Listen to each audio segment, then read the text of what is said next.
Welcome back to the Insight Framework. In this episode, I want to talk about thinking errors. We all see the world from our own perspective.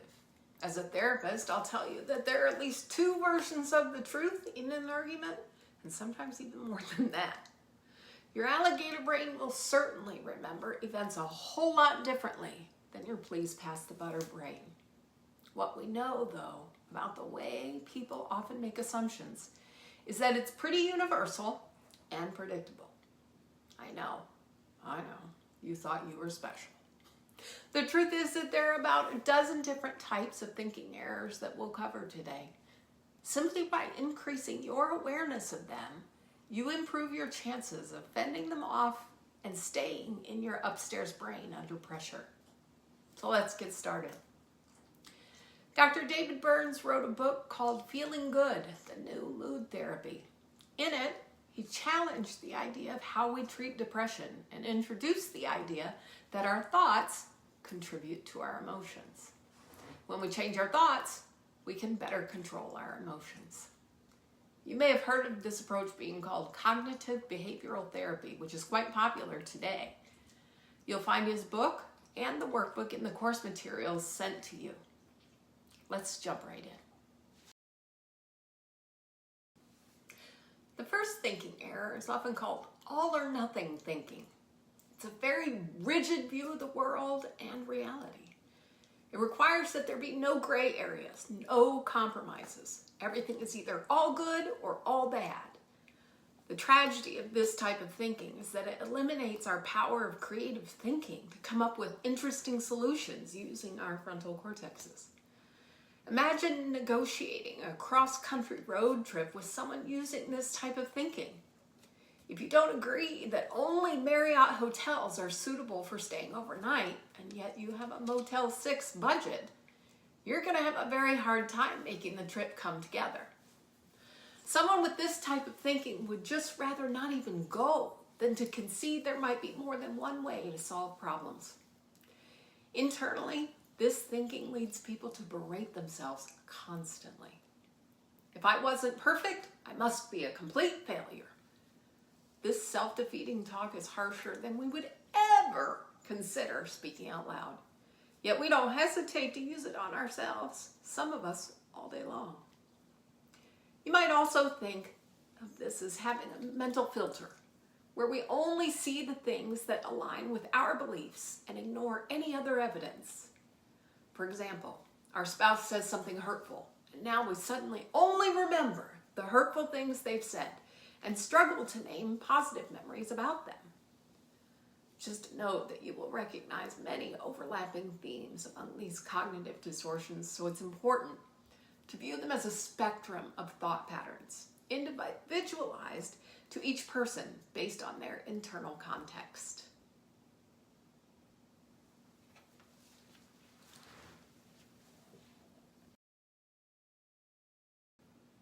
The second thinking error is called overgeneralization. This error could also be called the leap to conclusions error. In it, we take small bits of evidence and project them over a much larger set of data.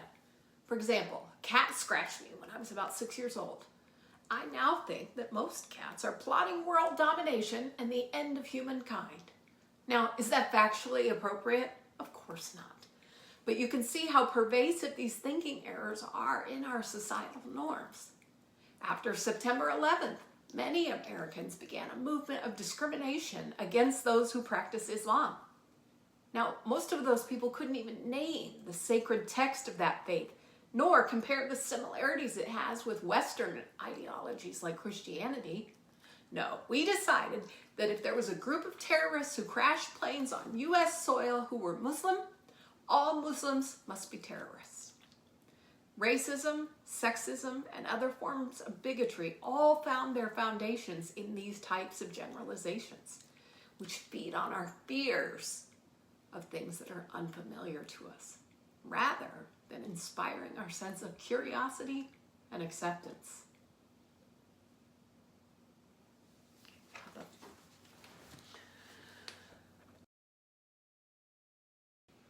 Another cognitive distortion is called discounting the positive. This sounds like Yeah, I got a good grade, but I didn't really work hard. The test must have been easy.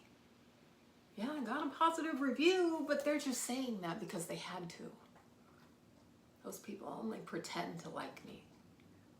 In this form, we simply take every bit of positive feedback we receive and attribute it to something outside our control, and therefore not safe to count on. Our new girlfriend says she likes long hair, but maybe she's just telling us what we want to hear, and she'll really bring it up later and hold it against us. Your sister tells you you look good in that dress, but you think she's lying because she wants to wear the other one you bought. It looks like a belief that anything positive cannot possibly be the truth. It's a prime example of an overactive amygdala telling us that our environment isn't truly safe, so we'd better be on the lookout.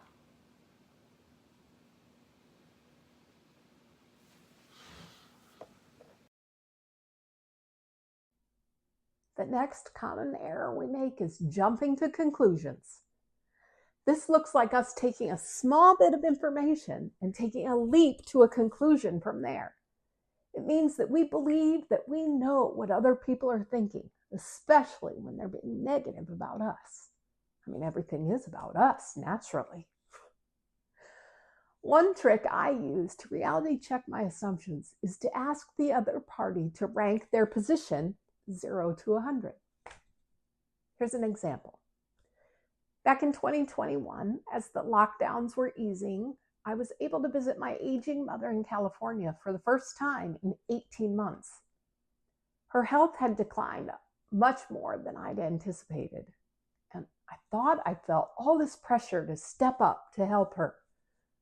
This would have been no easy feat, seeing as how I had a full-time job, a son, a wife, and 2 dogs in Chicago. After losing sleep for a few nights about how I was going to pull this off, I finally checked in with her, saying, 0 to 100, how much do you need me here to help you?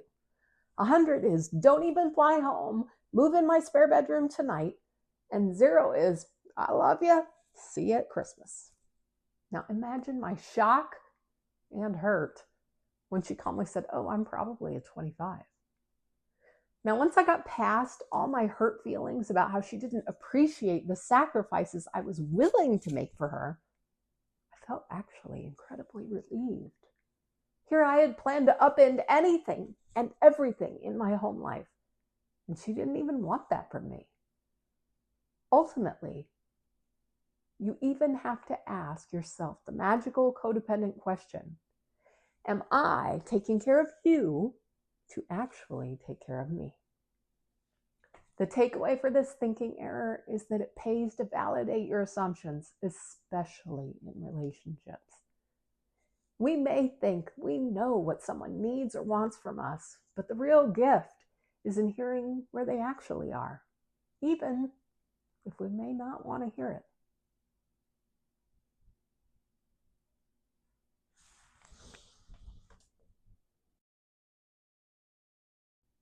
A corollary to jumping to conclusions is fortune telling.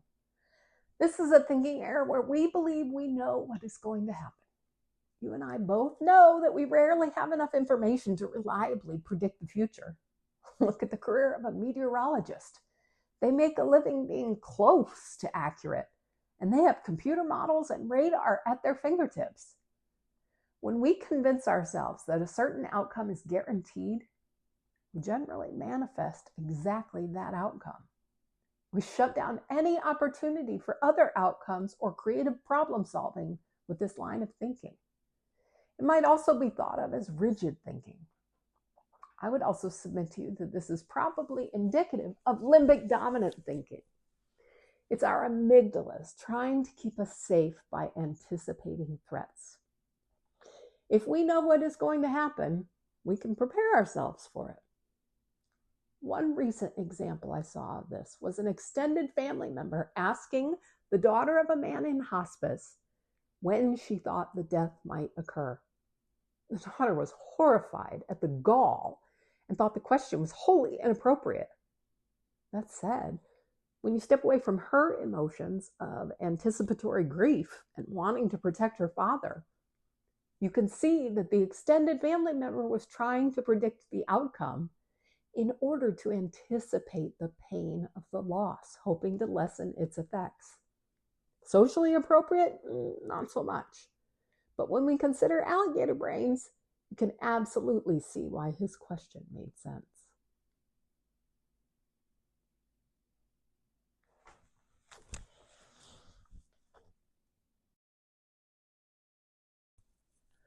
One of my most relatable thinking errors is emotional reasoning. Essentially, this boils down to our brains tricking us into believing that because we feel something, it must be factually true.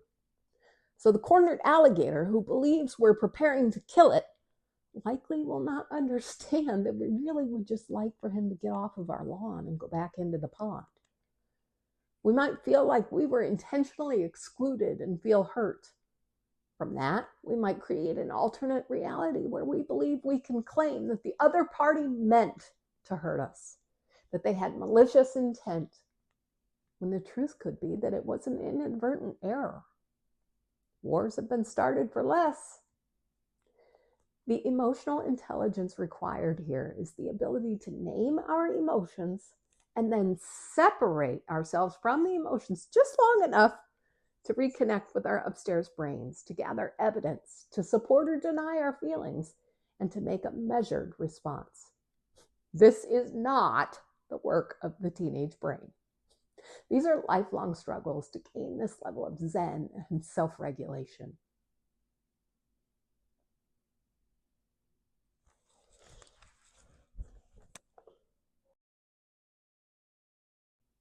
Another thinking error that we love to make are should statements. Honestly, we love to should all over ourselves. We imagine all sorts of restrictions and guidelines for our thoughts, behaviors, and feelings, many of which have virtually no basis in reality. In his book, The Audacity to Be You, Learning to Love Your Horrible, Rotten Self, Dr. Brad Reedy talks about defending our goodness. In another lesson in this course, you'll learn about jury analysis, where we examine the forces at play in our lives and how we change our behaviors in the perpetual struggle to be good enough, worthy of love. Should statements are the language of people-pleasing and alert us to our need to be validated by those around us, rather than seeking internal alignment with our own truth.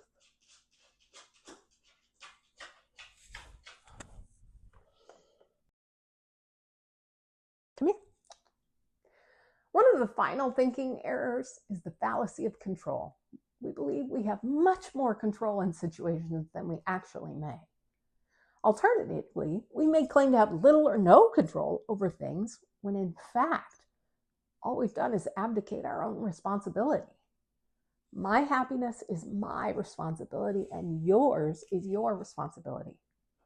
In virtually every romantic relationship, there's an underlying myth that we can make other people happy. In my experience, we can do no such thing. If someone is intent on being miserable, they are generally wholly successful, no matter what we might try to change it. Codependency is at its core a quest for safety through control of our environments and those around us. We assess our people for discomfort and seek to avoid any conflict and to fix situations in order to make others happy. In truth, though, what we're all seeking is safety for ourselves. How could someone be angry or think of us as a failure if we devote ourselves to their happiness, especially when that comes at the expense of our own? Yet the people codependents find a fix rarely appreciate that sacrifice and routinely come back for more, setting up a toxic merry-go-round. To wrap all of this together, it's important that we understand how we've learned some of the faulty habits when it comes to communication and understanding others. When we understand these patterns, we can begin to navigate around, straight through them in order to improve our lives. We can start to understand old neural pathways in our loved ones and start to counteract them to go from conflict to connection.